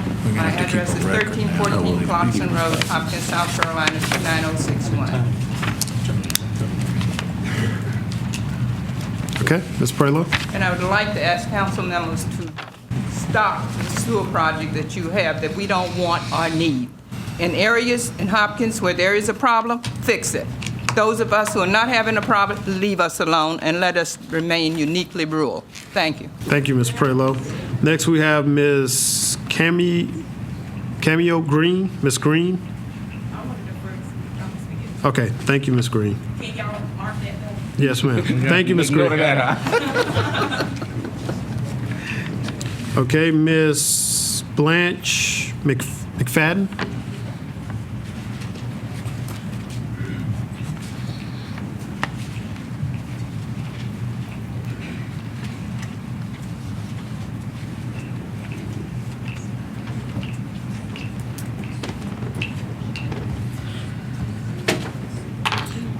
And then we have Miss Lottie Wesley, P. Wesley.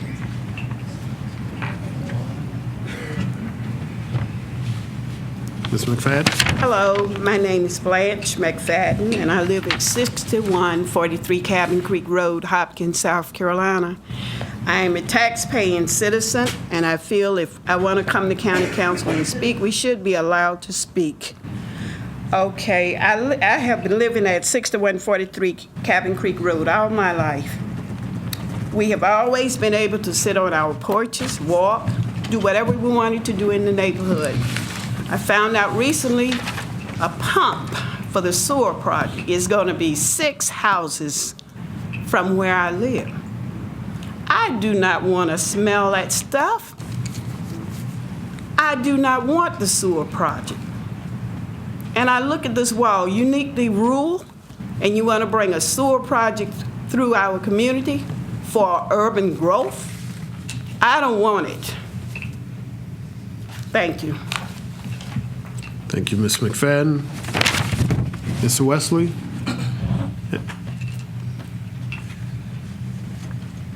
Good evening.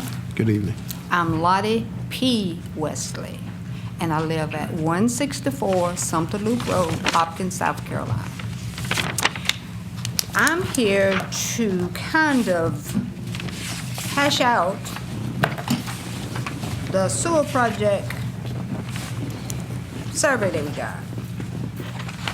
In doing so, in each question that is being asked, within that one question, we've got 3 different answers. How do you think senior citizens and people that read this particular questionnaire that came out to us, how do you think they're going to perceive to take it? They're going to get miscommunication. They're going to get wrong information. They're going to get yes, maybe, if, might. We don't need that. I mean, we are too educated. I mean, for some reason, I guess it's almost like we don't know what is happening, but we do. We don't need the sewer. We don't want it. And when they actually set up those developments in reference, Franklin Park, Aberdeen Park, and some of the other locations that they are talking about, they prioritize those areas with water and some type sewer hookup, a makeshift as I call it. And DHEC agreed. So now they're trying to tell us that if we don't sign up, that we don't have to sign up. But guess what? In the fine print a little further along, it says, yes, you will. So all of the yeses, maybes, might, if you'll go along with this, it will happen to you. And I ask you and I urge each one, you just put it in your mind and just make a ponder for it. Why would other people want to come live in an area that, per the wrong information that's being thrown out about the Lower Richland area? Our community, we are sick, our land is contaminated, but yet you want to bring over 300 houses. That don't add up. Some figures is not adding up. If you would just ponder with it. Please, I urge and ask you and beg you, don't let this sewer come through. Thank you. All right, thank you, Ms. Wesley. Ms. Jennifer Mankey. And next we will have Ms. Wayne, after Ms. Mankey, Wayne Adams and Dr. Sims.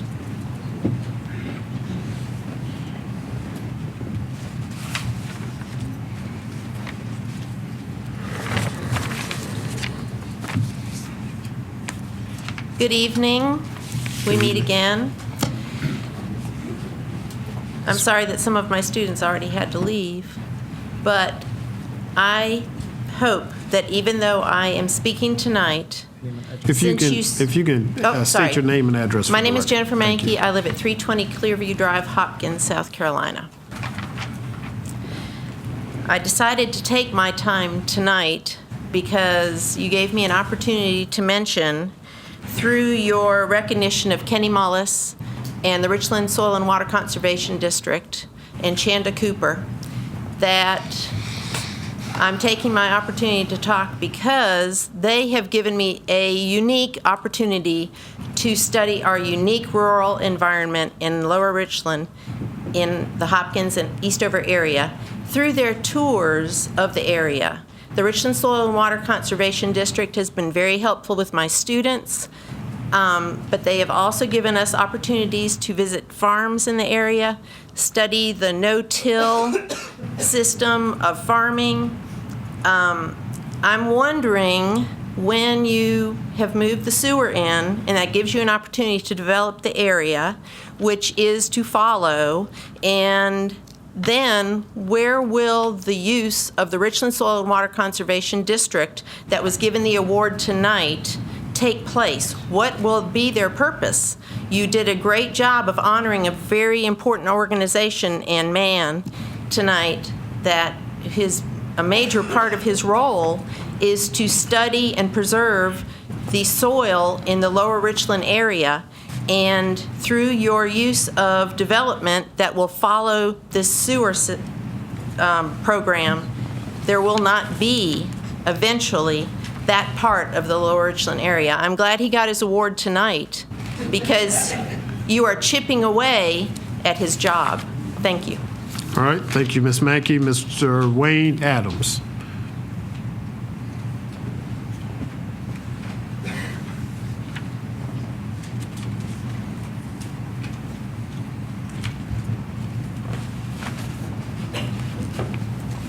Wayne Adams, 222 Tally Adams Road, Eastover, South Carolina. And my main concern is that the fact that the documentation and the things seems not to be reflecting the concerns of our community. And my main concern is that truth prevail on both sides of the totem pole, council side and for the community side. We being the citizens of the Lower Richland community, we would think that you would have our best interests at heart. And so we're believing that truth and justice will prevail at both ends of the totem pole. Thank you. Thank you. Dr. Sims? Okay, all right. Carletta Wilson?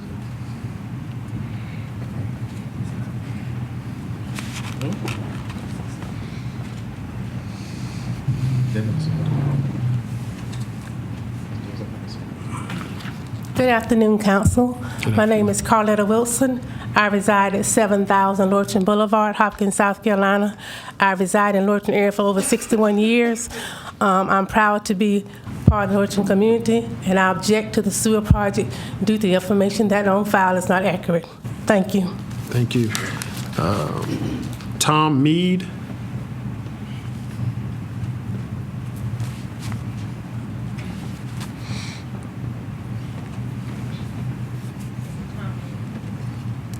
Yeah, Tom Mead.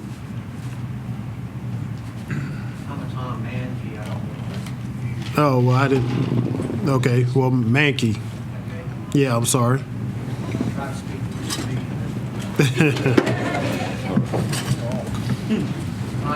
Right in South Carolina. Yeah. I have to take some of my time. It's so valuable. I hate to miss it. But you asked, why don't we just send one person up here to speak for all of us? Why would we take so much of your time? Mr. Mankey, could you state your name and address for the record? I just did. Hopkins, Tom Mankey.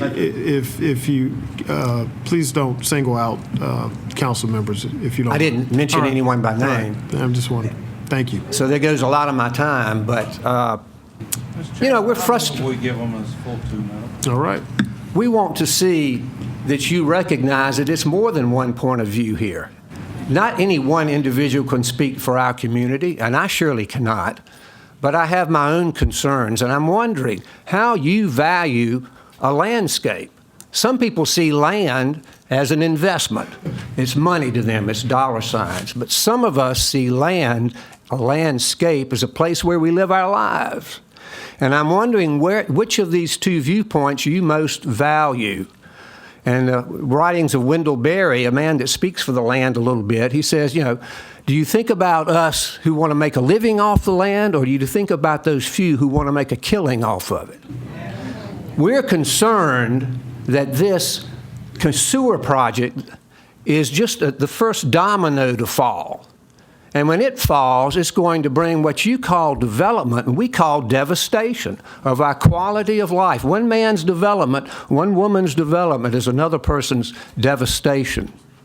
If you want to enhance the quality of life in Richland County, and this is just my opinion, rather than putting all your energies into trying to fix something that isn't broken. Our rural county is not a broken thing. It's something that needs not to be fixed, but nurtured, protected, cared for, been proud of. Rather than putting your energies into trying to urbanize it away, why don't you do a 180-degree shift? This would be profound. I wish I were a poet and I could convince you of doing it. Put your energy instead of trying to urbanize a rural area into ruralizing the urban areas. Expand those little green projects you talk about. Instead of a few shrubs at a concrete intersection, you expand them out. You make a biome for life to move into the city areas. Put some shades on all those garish lights so people, before they go to sleep at night, even in these poor urban areas, can look up and see the stars at night and the planets and ponder their place among the infinities. We're living in a real world here. I want a quality life. I don't have that much of it left. Please protect it for us. I sense smoke and mirrors here tonight. And, maybe y'all are just very upfront and everything's right, but the sense of it is that all kinds of things are happening behind us. And it's bothersome. Thank you, Mr. Mankey. Thank you. Next, we have Ms. Helen Bradley.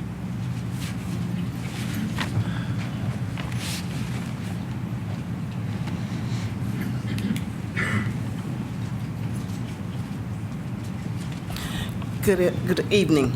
I'm Helen Bradley. I reside at 1916 Martin Luther King Boulevard in Hopkins. I'm here again tonight on behalf of the Hopkins-Lower Richland Citizens United. We'd like to ask again that you scrap the project. We're very concerned about the surveys that went out. They were supposed to go to over 2,000 people. 574 people, from our understanding, were sent surveys. But people have called me with concerns that live on Martin Luther King, that live on Clarkson Road, that live on Cabin Creek, right next door to people who got the survey and they did not get them. They called to get the surveys. They were told it's not going to impact you. Well, I'm here to tell you and everybody in here tonight, if that sewage project comes to Hopkins, it will affect over 2,000 people. And each one of those individuals should have an opportunity to do a survey. What's good for the goose is good for the gander. 574 people should not make a decision for over 2,000 people. Thank you. Thank you, Ms. Bradley. Ms. Wendy Brawley.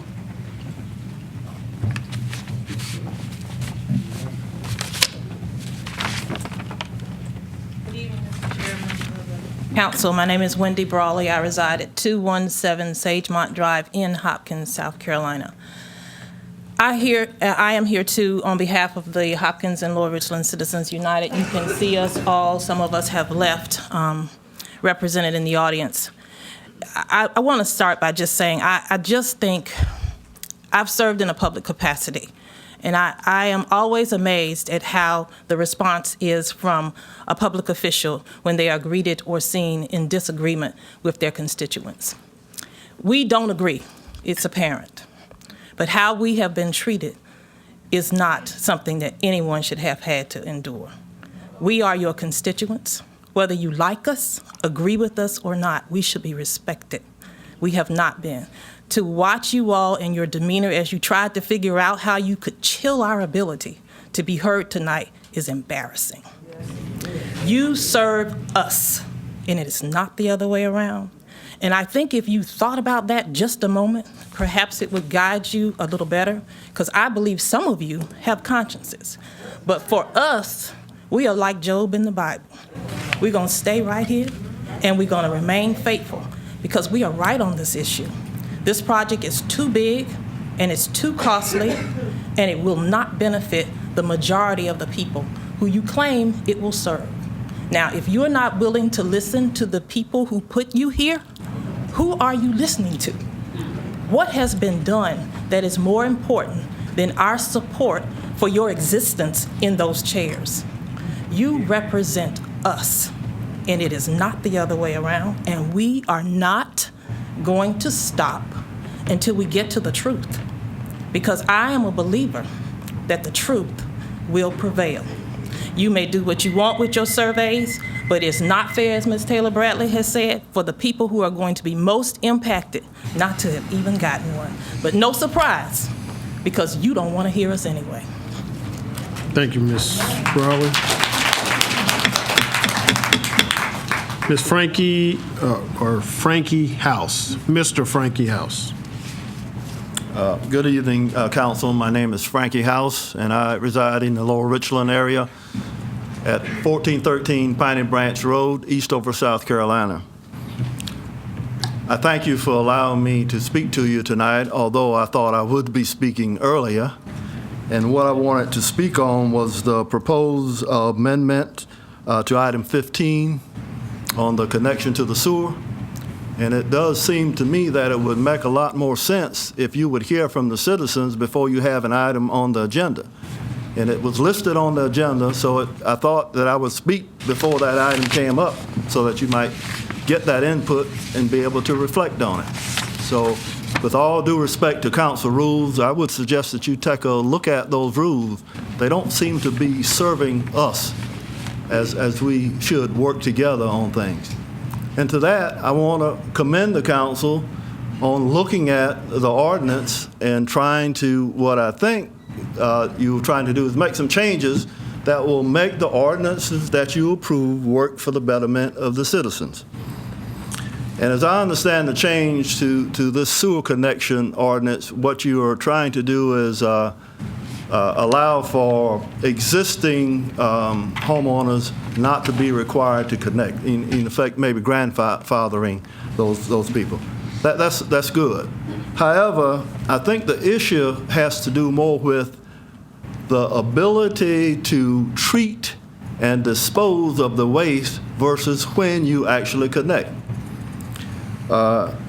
If you have sufficient land mass, you don't need to connect to a public sewer. Consider this, someone having a lot of 100 acres. They decide to put a house in the middle of the lot, and they may have to, the sewer system may be adjacent to their property boundary, but they may have to pipe the sewer for a mile. Does that make sense?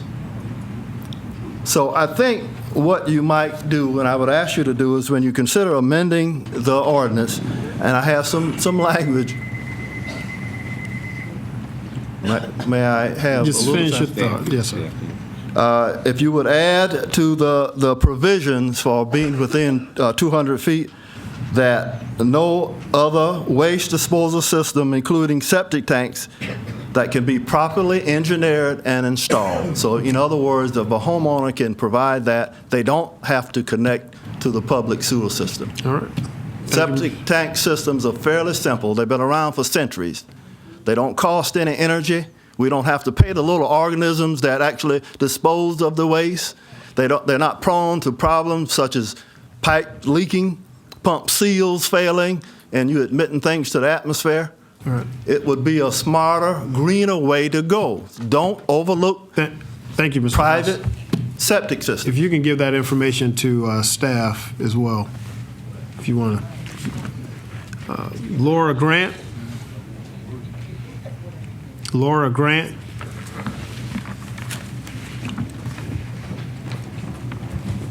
Arnold Young.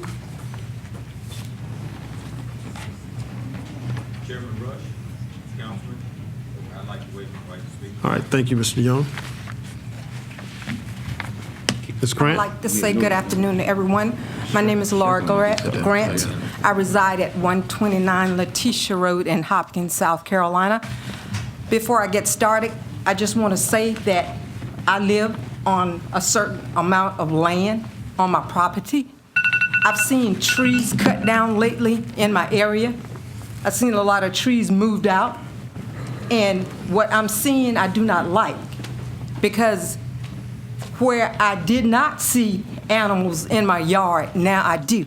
I see ducks, I see squirrels, I see deer, a lot of deer in my yard now. And it's like that because they have no place else to go because all of the trees are being cut down. So I would like to say that I live in Lower Richland County. It's rural. I can go out in my yard and do basically whatever I want to do. And I really don't have neighbors that close to me. And I would like to keep it like that. I do not want a sewer system in my area. I've been living on my property for 35 years now. I don't have any problems with my sewer system. And if you guys, and I really do commend the councilmen, men and women that are for the people in Lower Richland County, and they know exactly what we might be going through, but the ones that are against us in Lower Richland County, I think you really need to sit back and look at yourselves.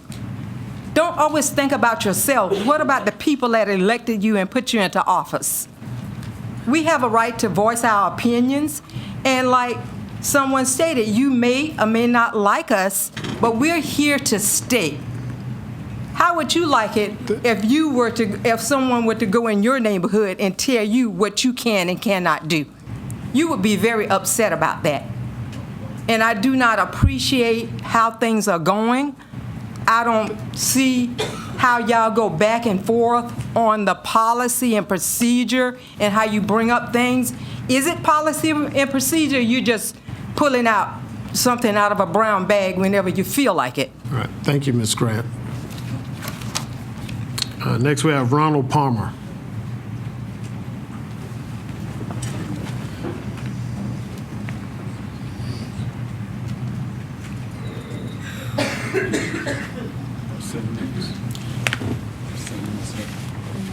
Yes, my name is Ronald Palmer. I live at 131 Doretha Lane, Hopkins, South Carolina, 29061. I came up here to address about the sewer project. The sewer project was supposed to be a improvement, a better way of living for the people in the Lower Richland area. If that was so, why weren't we involved in the process? I can't understand and fathom that. Why weren't we in the process? You know, county council. This is not a parent-child relationship. This is an employee-employer relationship. You were selected to represent us in the Lower Richland area. That was you was represented, supposed to be representing us. And that's what I'm seeing and hoping that you all would do. But we hadn't seen any of that. And when you, county council, allow the nation to hear what Lower Richland area have a 72% failure in their sewer system, that's an embarrassment, an insult. That's what that is. And how could y'all sit there and allow the nation to hear that we have that kind of a, it's not so, we're not in a third world.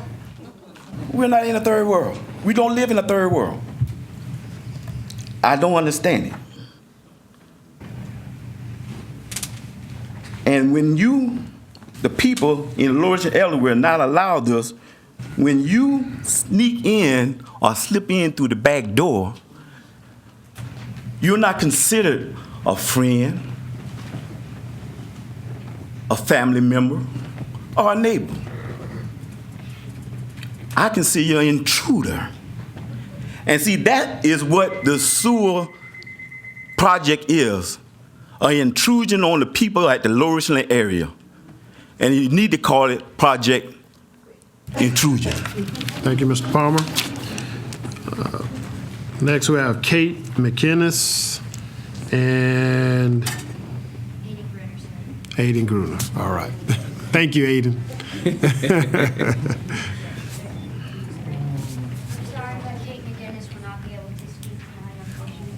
Okay, thank you, Mr. Gruner. Alrighty, my name is Aiden Gruner. My address is 2428 Wilmot Avenue, and I disagree with this sewer place because when you're cutting down trees, that is animals' homes, and those trees help us, and when we cut them down, we're not helping them unless they're sick, which is not always going to happen. And also, there's precious land, and when you cut it down, that land can be gone, and it could be regrettable. So I am disagreeing with this, and I hope you will reconsider. Thank you. Thank you, Mr. Gruner. You wearing your pin? Yes, sir. Good boy. All right, next we have Paul Brawley.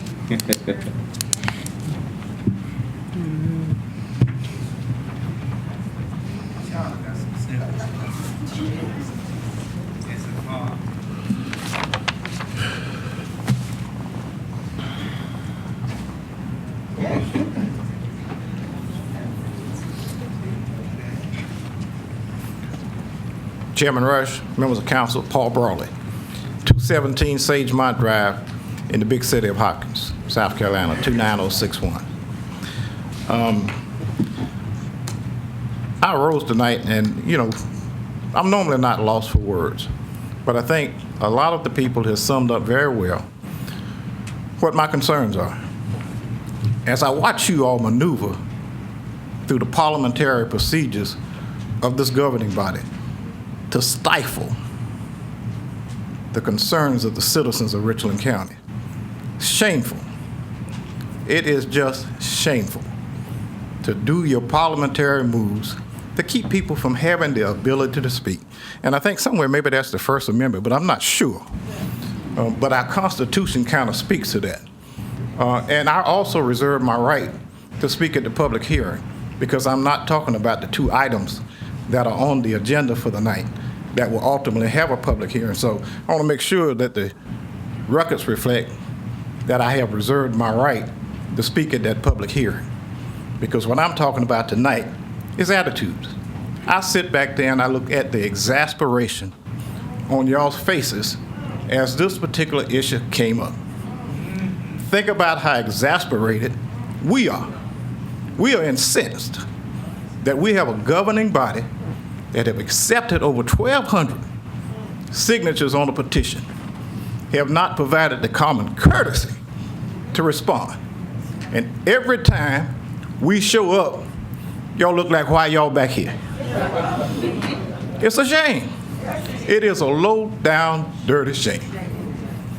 And that's all I can say is as you all look at this particular issue, you need to really dig deep and wonder, why am I acting like this? I hope it's not because of me. I hope it's not because of the folks from Lower Richland. But I don't know exactly what it is. But I've been in this governing body of many a days, and I have never seen this council look at the disgrace of citizens when they come in, other than when this group from Lower Richland show up. You need to think about that. Thank you, Mr. Brawley. Next item we have is executive session. Okay, if you could state your name and address for the record. Good afternoon. My name is Donzetta Lindsay. I reside at 1700 Clarkson Road in Hopkins, South Carolina. The issue I have is with the survey. To my knowledge, the sewer system was supposed to help Hopkins Elementary School and Hopkins Middle School. My mother lives directly across the street from Hopkins Middle School at 1620 Clarkson Road. She was not provided a survey. I live less than 2 blocks down the street from her at 1700 Clarkson Road. I was not provided a survey. I called the Richland County number, and they informed me that I was not to be effective, and that's why I did not get a survey. And I asked the young lady answering the phone, I said, "Are you sure?" I said, "I live directly across the street from the fire station, and my mother lives directly across the street from Hopkins Middle School, which has a working sewer system now." And so I was not given the opportunity to even complete or even see the survey. And I can walk across the street to the fire station and the school. So why wasn't I sent a survey? Please continue. Please. That's my question. Sorry about that. Please continue. Excuse me, was the timer went off? I'm sorry? So excuse me, the timer went off. Don't I deserve an answer? Please continue, ma'am. I'm through, but I mean, he didn't have to be so rude. I'm asking the county council, why wasn't I sent a survey?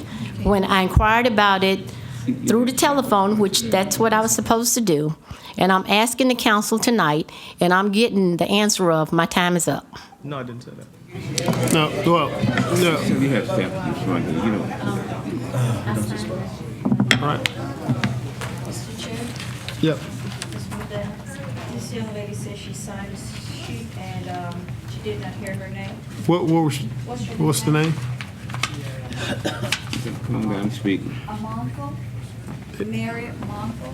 I don't see it, but Well, please come It might be on forward. this list. Please come forward, ma'am. Yeah, it's on this list. Okay.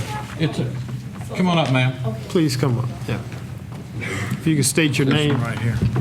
My name is Mary Amonfu. I live at Sorry about that, ma'am. 245 Turning Leaf Drive, Hopkins, South Carolina.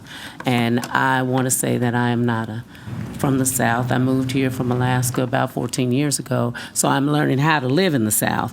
But there are two things that I have learned living here is that there is a high regard for the elderly, for their safety and their welfare. That's one thing I've learned. And the second thing that I've learned is that in the midst of a catastrophe or a tragedy, that the people in the South work together to get things done, regardless of race, education, social economic status, that doesn't matter, but they work together.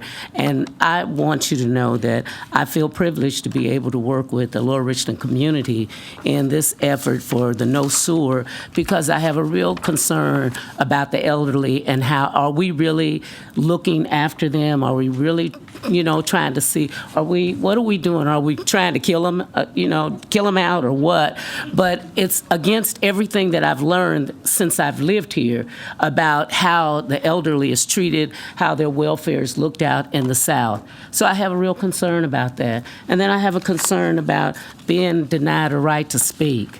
I didn't know that we could do that. And so I'm still learning. But I do feel that the sewer, we should really look at this again, because I don't agree with it, and I am concerned about the safety and the welfare of the elderly, and how is this going to affect them emotionally and financially. Thank you, ma'am. And I apologize about the oversight. Next item we have is executive session. Mr. Smith, can you please state the items for executive session? Mr. Chairman, we have 4 items for executive session. The first item is project LM update, that's a contractual matter. Library lease update, that's also a contractual matter. The water park update is also a contractual matter. South Carolina Public Foundation versus Richland County Election Voter Registration, that's to give legal advice on that item. Okay. Thank you, Mr. Smith. Can I get a motion for executive session? Mr. Chairman, before we go into executive session. Mr. Jeter. And I don't know where the administrator is. But There he is. Mr. Chairman. I know we've already. Members of council, I just want to remind you to make sure that you're pushing your buttons on and off. Red, it's live, so I just want to remind you of that, because they're not getting feedback on the streaming from some of you. And I don't know how we respond to some of the concerns about those individuals that live in the area which should have gotten a survey and didn't get the survey. But I would ask that staff at least talk to these individuals and find out where the hiccup is, because if we've got individuals calling in that are affected by this, and we've got someone answering the phone saying you're not affected by this, that's not the communication we need to be sending out. So I'm sorry. No, great point, Mr. Jeter. Good point. And we will follow up, Mr. Jeter. Mr. Chair, clarification on that point. When you sent them out, what was the affected locations? I'm sorry. It was per the ordinance 200 feet from the lines. So only the individuals with that are on the sewer lines received the surveys. So the path is taking, y'all went 200 feet off of that? Yes, correct. Thank you. All right, thank you. So we've got those items for Mr. Manning. Just to be clear, that was part of the ordinance?